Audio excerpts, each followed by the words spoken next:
여러분께서는 시민의 행복을 디자인하는 방송 공감복지 라디오 공감 로그인과 함께 하고 계십니다.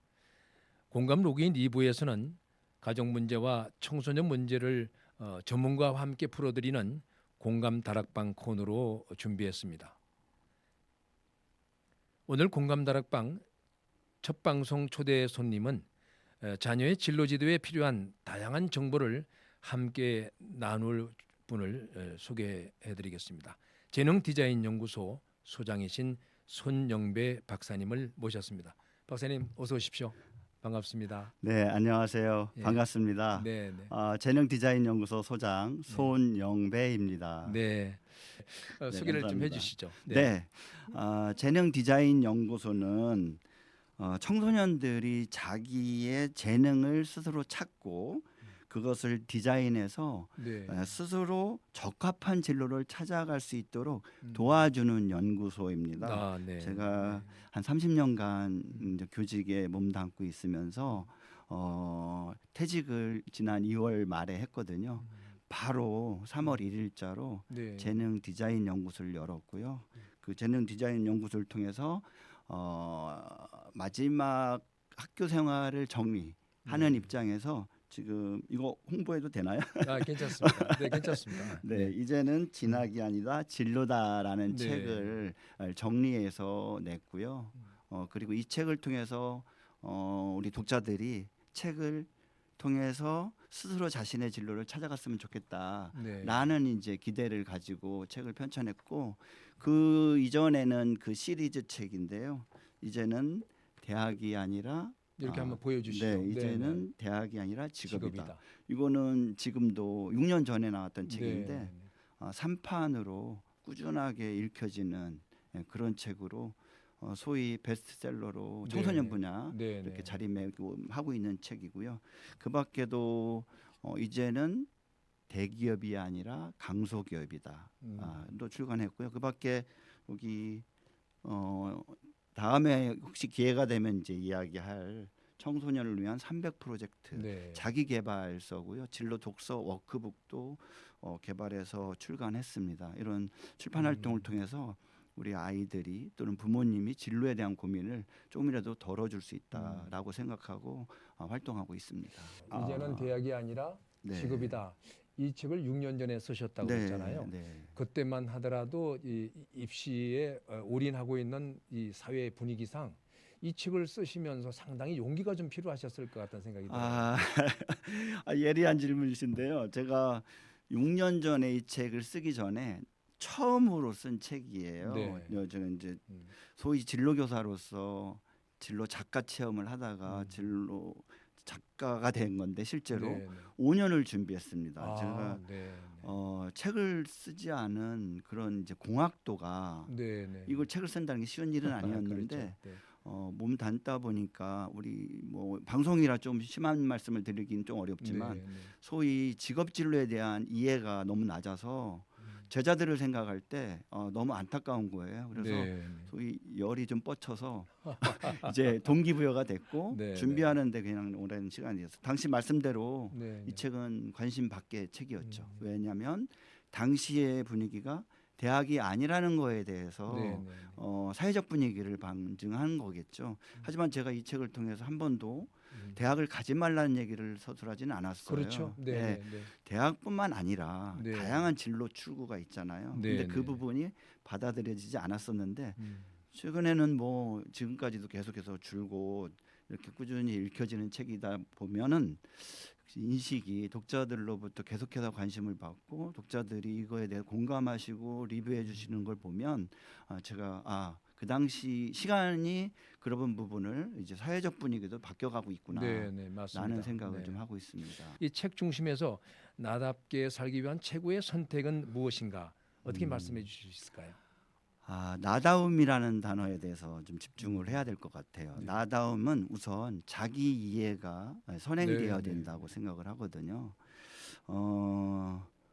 TV 방송이 이런 방송이 있었어요. SBS 다큐멘터리 방송이었는데 당시에 네, 네.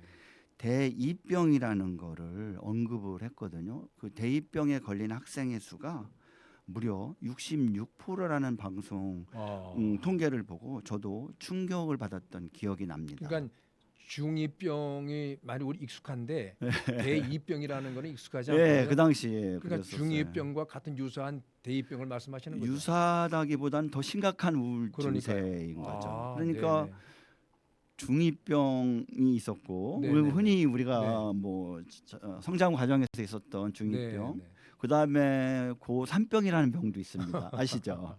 우리 대학을 가기 위해서 네네. 준비하는 친구들이 앓는 병. 근데 네네. 그거의 새로운 병인 대2병이라는 아, 얘기인데요. 사실 이때 인터뷰한 친구들을 보면 내가 왜 공부를 해야 되는 건지, 앞으로 나는 어떻게 해야 될까?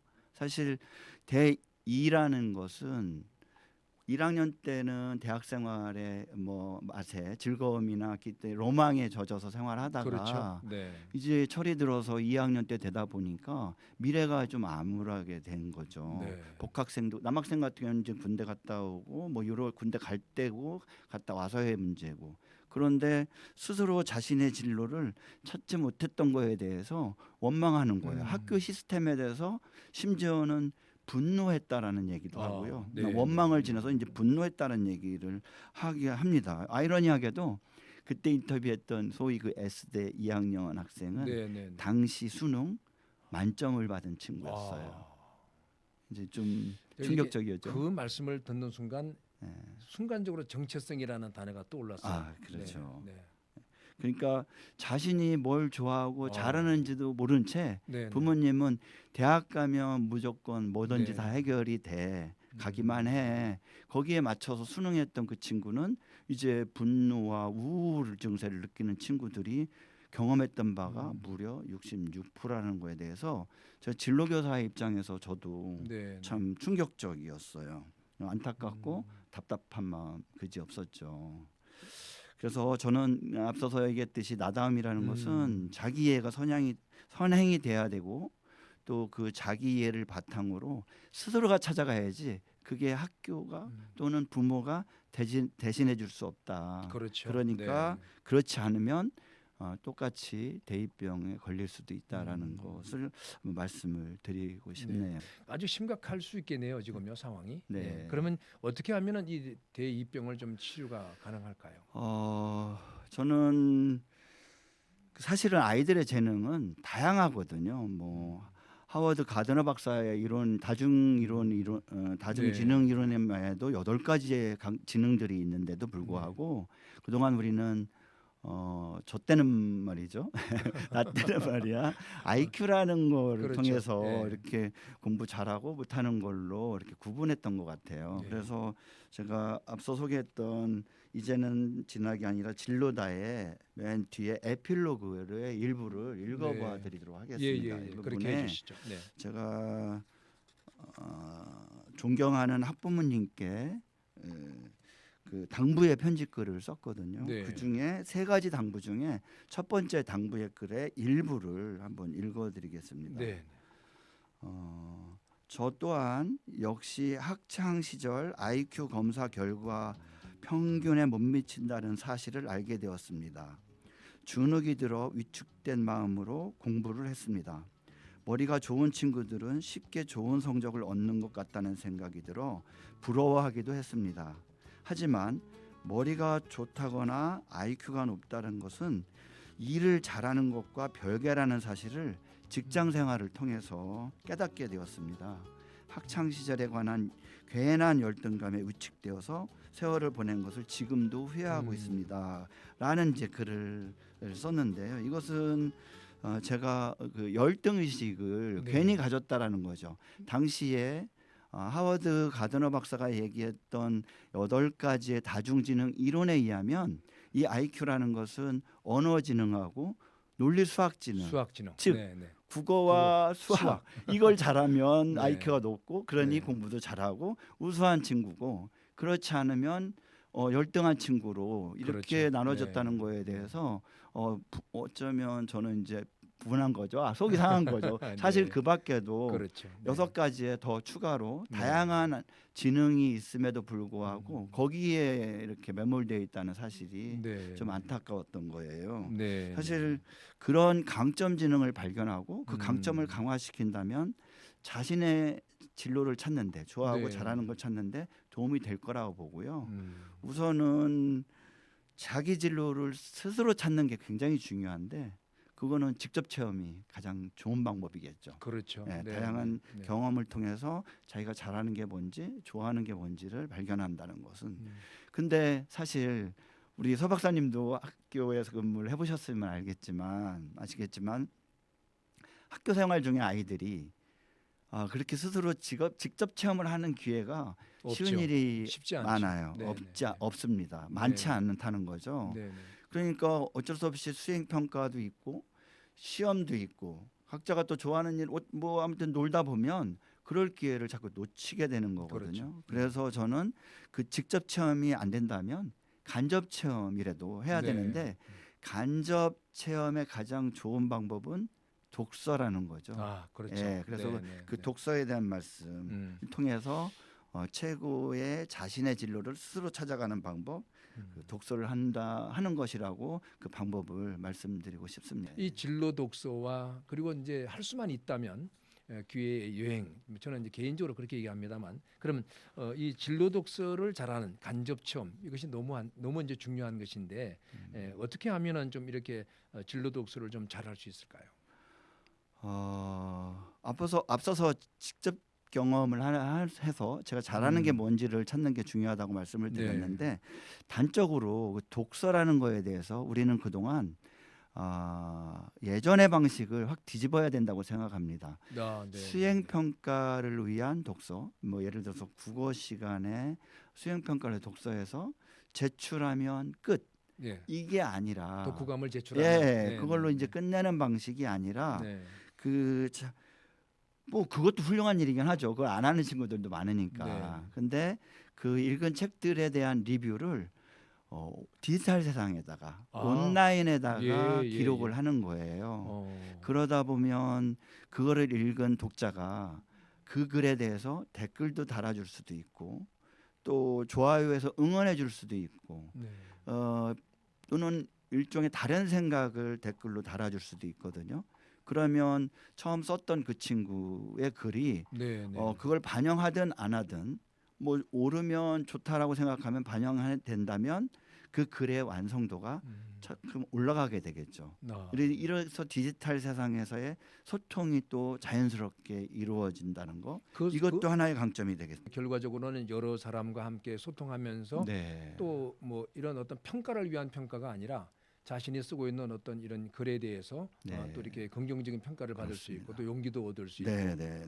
굉장히 좋겠습니다. 네. 시대가 지금 디지털 시대잖아요. 그렇죠. 그 네. 디지털 세상에 기록으로 데이터를 하나 둘 쌓아간다면 그게 이제 나중에는 빅데이터가 될 거고 그렇죠. 시대가 뭐 AI 시대 또는 뭐 이 알고리즘이 그 친구의 글들을 계속해서 이렇게 조명하고 있다는 사실 그로 인해서 디지털 리터러시 교육도 네, 바로 그러니까 네. 독자가 읽을 거를 고려해서 쓴다 네. 라면 좀 더 글 쓰는 그렇죠. 자세나 태도가 좀 진지해지고 달라질 수 있다고 봐요. 그러니까 이제 이런 부분들을 이제 그 문해력과 연결이 될 것 같은데요. 상당히 좀 문해력에 뒤떨어지는 좀 그런 우리가 IT가 굉장히 발전했음에도 불구하고 우리나라의 청소년들이 문해력이 좀 뒤처진다는 생각을 많이 하는데 그거에도 상당한 좋은 방법이 될 것 같습니다. 네, 독서로 끝내는 게 아니라 그걸 글로 옮긴다는 과정에서도 그거를 명료하게 정리할 수 있다라는 거. 이거 이제 글쓰기의 능력이고 결국 문해력이 향상이 될 거라고 보는데 서 박사님도 저하고 페이스북 친구시잖아요. 이렇듯 소통이 시대가 4차 산업혁명의 시대의 가장 큰 특징 중에 하나가 맞습니다. 초연결의 시대라는 거잖아요. 이 특성을 잘 활용한다면 또 한 단계 또 업그레이드 된다고 보는데 실제 온라인 상에서의 친구가 오프라인 상에서의 이제 소통하고 친구가 되는 세상. 그렇죠. 이게 이제 4차, 5차 산업의 독서 방법이 될 것 네. 같은데요. 네. 결국은 앞서서 말씀드린 대로 그냥 수행 평가를 위한 음. 독후감 쓰는 걸로 끝내는 게 아니라 자신의 생각을 명료하게 정리하는 과정에서 생각의 또는 깊이나 사고력이 그게 향상될 거라고 봅니다. 물론 이제 책을 읽는 그 자체가 훌륭해요. 안 네. 읽는 친구가 많은데도 불구하고 읽다라는 것에도 하지만 네. 그거를 기록한다면 아, 네. 그 문해력의 부족 문제가 좀 더 해결되지 않을까라고 생각합니다. 새로운 독서 방법이 이제 디지털 문해력의 부족 문제까지 이제 해결된다니까 좀 더 알고 싶은데 어떻게 이제 이 문해력의 부족을 메꿀 수 있을까요? 최근 신문 언론의 보도 자료에 의하면 네. 우리 학생들의 디지털 문해력 또는 문해력 그 자체가 우려할 정도예요. 우리 네. 선생님들은 굉장히 우리 문해력에 대해서 우려를 하고 계시고 디지털 문해력조차도 지금 OECD 국가의 통계를 보면 중하위권이더라고요. 아, 사실 우리 아이들이 태어날 때부터 이 그렇죠. 익숙하잖아요. 그거 가지고 같이 생활해왔던 친구들이라 네. 저는 그리고 대한민국이 디지털 강국이고 인터넷 강국이기 때문에 당연히 중상위권이라고 그렇죠. 생각을 했음에도 네. 불구하고 네. 그 결과는 그렇지 않다라는 거에 대해서 좀 우려되는 대목이라고 좀 생각이 돼요.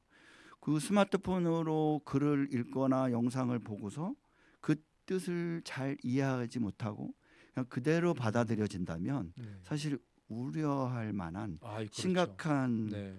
사실 사실관계를 네. 인식 못하고 묻지도 따지도 않고 그냥 받아들인다면 그 심각한 문제가 될 것 같아요. 그래서 저는 그 독서가 그 해결의 단초가 된다고 네. 생각합니다. 네. 이 진로 독서에 대한 어떤 그런 방법. 저는 그 디지털 리터러시와 네. 디지털 문해력을 어떻게 향상할 수 있을까? 네. 예, 이 문제에 대해서 네. 다음 시간에 같이 네. 이야기를 한번 좀 구체적으로 말씀을 드려보도록 하겠습니다.